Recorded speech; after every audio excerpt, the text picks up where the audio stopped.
National achievement सर्वे, जिसे हम short में ANAS बोलते हैं, यह भारत सरकार शिक्षा मंत्रालय के द्वारा पूरे देश में सभी जिलों में एक साथ किया जाता है, सभी राज्यों में, और प्रत्येक 3 वर्ष में किया जाता है। तो पहली बार 2017 में हुआ था, फिर 3 हम जोड़ेंगे तो कौन सा वर्ष आता है, बोलिए, 23 से 20 आता है। तो 20 में नहीं हुआ, इसके पीछे रीजन हमारा कोविड था। 21 में हुआ और 21 के बाद 3 वर्षों के बाद अभी पुनः हो रहा है 2024 में। ये क्यों किया जाता है? जैसा कि सर्वे का कुछ न कुछ उद्देश्य होता है। सर्वे का उद्देश्य मुख्यतः NAS का ये है कि वास्तव में विद्यालय एवं विद्यार्थियों की वास्तविक स्थिति क्या है, इसका पता लगाना। पता लगाने के बाद फिर कार्य योजना बनती है। यदि कहीं स्थिति किसी बिंदु पर ठीक नहीं है तो उस स्थिति को सही करने के लिए क्या कार्य योजना बनाई जाए। अब ये जो सर्वे होता है तो 2-3 प्रकार से करते हैं। मतलब अचीवमेंट टेस्ट विद्यार्थियों का भी लिया जाता है, शिक्षकों का भी जो प्रपत्र होता है TQ जिसे बोलते हैं, AT अचीवमेंट टेस्ट, TQ क्या बोलते हैं उसको, टीचर्स क्वेश्चनेयर, और PQ पीपल क्वेश्चनेयर। तीनों प्रकार की इस तरह से विद्यालय में जाते हैं। तो विद्यालय की वास्तविक स्थिति, अधोसंरचना, इंफ्रास्ट्रक्चर से लेकर के विषयों में अधिगम स्तर, उपलब्धि स्तर विद्यार्थियों की कितनी है, सबका सर्वे एक ही दिन में पूरे देश में कुछ रैंडम स्कूल के आधार पर किया जाता है। सभी स्कूल में संभव भी नहीं है। तो पहले कहा जाता है कि सभी स्कूल्स, जितने प्रकार के स्कूल हैं, चाहे शासकीय हों, अशासकीय हों अथवा अनुदान प्राप्त हों, शासन के द्वारा अनुदान, जो एडेड स्कूल जिन्हें हम बोलते हैं, तो सभी प्रकार के स्कूल से भी समाहित हैं। केंद्रीय विद्यालय, नवोदय विद्यालय इत्यादि भी आते हैं यदि रैंडम में आ जाएं तो। गवर्नमेंट स्कूल हैं, प्राइवेट स्कूल्स हैं और उसके साथ अनुदान प्राप्त भी स्कूल्स हैं। तो रैंडम सिस्टम में जिन स्कूल का चयन किया जाएगा उस स्कूल में फील्ड इन्वेस्टिगेटर वहाँ जा कर के, कुछ जो बाहरी व्यक्ति रहेगा उस स्कूल के नहीं होंगे, और सर्वे करेंगे कुछ विषयों के, कुछ प्रपत्रों के आधार पर। तो 3 कक्षाओं का चयन किया गया है वर्तमान में। कौन कौन सी क्लासेस हैं वो, क्लास 3rd और क्लास 6 और क्लास 9th। तो हमारे पास 3 और 6 की तैयारी के लिए है और स्पेशली आप लोग कक्षा 3 के लिए हैं। और जो विषय हैं तो विषय हिंदी भाषा, मतलब उसको भाषा आप मानिए, इसलिए कि यह सर्वे 22 भाषाओं पर हो रहा है। पूरे देश में यदि हम लें तो 22 भाषाओं के आधार पर भी सर्वे किया जाएगा। तो जिस माध्यम की विद्यालय है उसी माध्यम का प्रश्न पत्र उस भाषा में आएगा। मान लीजिए कि विद्यालय हमारी इंग्लिश मीडियम है तो फिर वहाँ पर इंग्लिश का पेपर होगा। तो हमारा हिंदी माध्यम है हमारी विद्यालय, तो हिंदी, गणित और पर्यावरण। और ये पर्यावरण 5वीं के आगे, प्राथमिक के आगे 2 भागों में विभाजित हो जाता है। मिडिल में किसमें, विज्ञान और सामाजिक विज्ञान में। तो वहाँ 4 पेपर हो जाएंगे, हिंदी, गणित, विज्ञान और सामाजिक विज्ञान। क्लियर है इतना? प्रश्नों की प्रकृति कैसी होगी? जो प्रश्न आते हैं वो सामान्यतः सरल प्रश्न नहीं रहेंगे, विश्लेषणात्मक रहेंगे, तार्किक रहेंगे, समझ आधारित रहेंगे। मतलब उन प्रश्नों का एक प्रश्न रहेगा, ऑब्जेक्टिव टाइप के प्रश्न रहेंगे, 4 उत्तर रहेंगे, उसमें से कौन सा होगा, तो उसका उत्तर देने के लिए विद्यार्थियों में इन योग्यताओं का परीक्षण किया जाएगा। तो इसकी तैयारी के लिए हमारी विद्यालय में ओलंपियाड के प्रश्न बैंक हैं, मॉक टेस्ट आधारित पिछला NS जो हुआ था उसके प्रश्न पत्र हैं, उनका हम सहयोग लेंगे। उसके साथ विद्यार्थियों का स्विफ्ट चैट है, तो विद्यार्थियों का आप समग्र आईडी डालेंगे तो प्रश्न आते हैं, 4 उत्तर आते हैं, और उसमें ये भी आता है कि कितने प्रश्न उस विद्यार्थी से बने, कितने नहीं बने। ठीक है, ये भी पता लग जाता है। तो स्विफ्ट चैट के आधार पर भी तैयारी कराना है। तो 2 माध्यम हो गए। तीसरा प्रकार है जो NS के प्रश्न रहेंगे यलोज आधारित रहेंगे।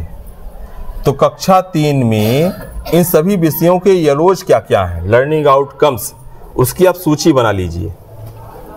मतलब जैसे हमारी अभी अर्धवार्षिक परीक्षा होती है, हाफ ईयरली, ईयरली अथवा मंथली, तो ऐसा होता है कि 3 पार्ट तक के आएंगे, 4 पार्ट तक के प्रश्न आएंगे, ऐसा होता है ना।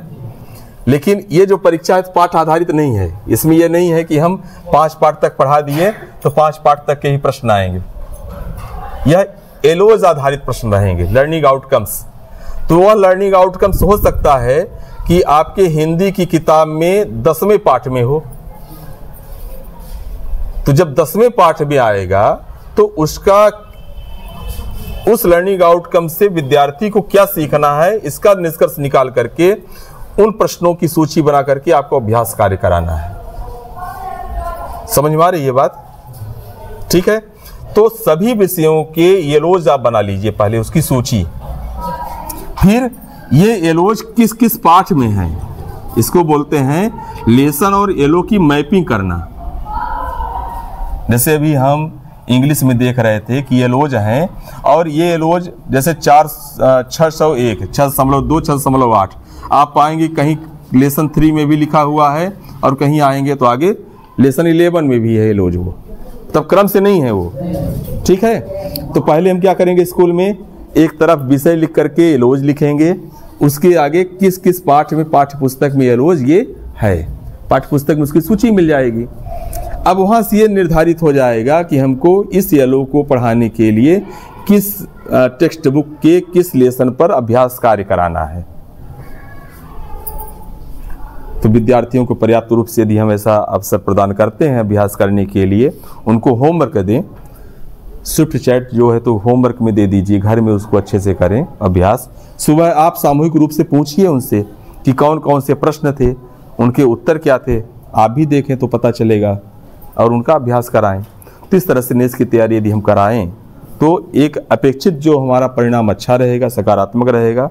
जैसा कि पिछली बार पूरे देश में हमारा मध्य प्रदेश 5वें स्थान पर और मध्य प्रदेश में हमारा जिला 5वें स्थान में था, तो ऐसा अपेक्षा की जा रही है आप सभी से कि लगभग 5वीं से ऊपर ही, मतलब तीसरी, चौथी या पहला स्थान ले आएं, और मेहनत करेंगे तो मेहनत से सब कुछ संभव है। दूसरी चीज़ हम आते हैं FLN इंग्लिश के प्रशिक्षण में। यह अपने विद्यालय में हम जब टीचिंग करते हैं, शिक्षण करते हैं, तो 2 चीज़ होती है।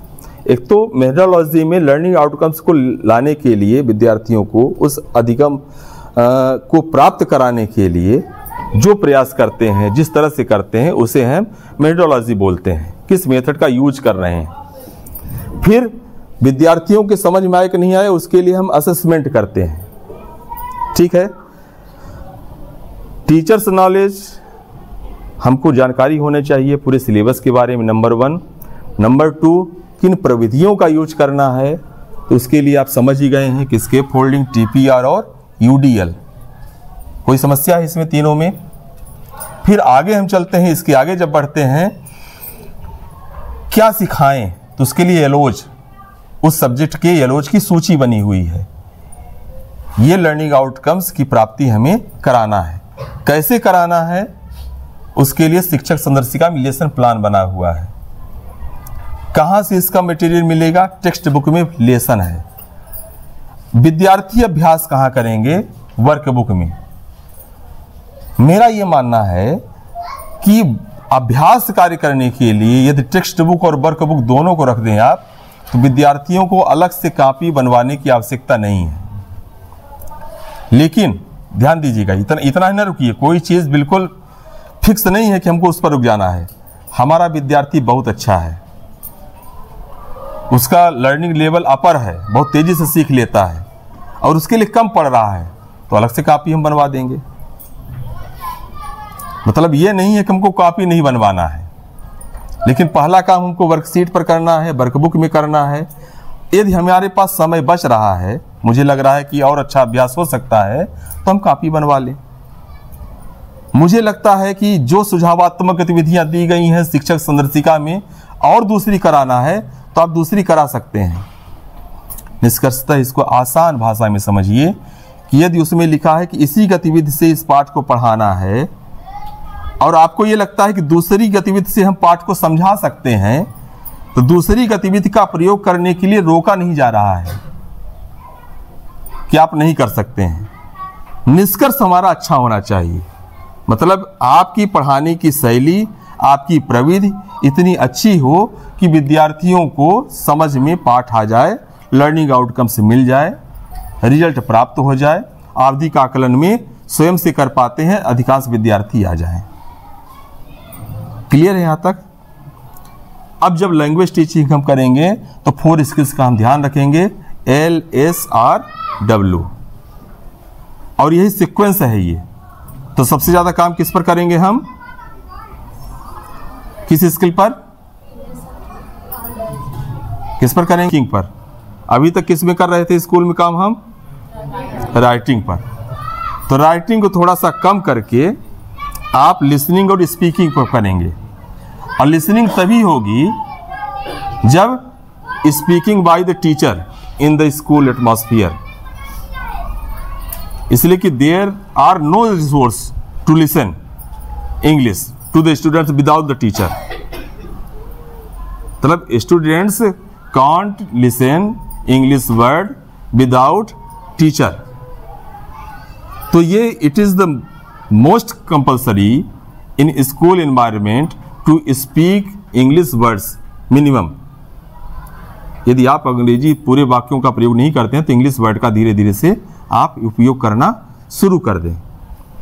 तो स्पीकिंग होगी तो लिसनिंग होगी, तो लिसनिंग स्पीकिंग कंप्लीट होगी तो फिर रीडिंग होगा, तो जब रीडिंग होगी तो राइटिंग, और चारों को हमको लेकर के चलना है। अच्छा, ध्यान ये देना है, अब ऐसा हम बोल दिए तो मत कहिए कि यार राइटिंग थोड़ा सा रोक देना है।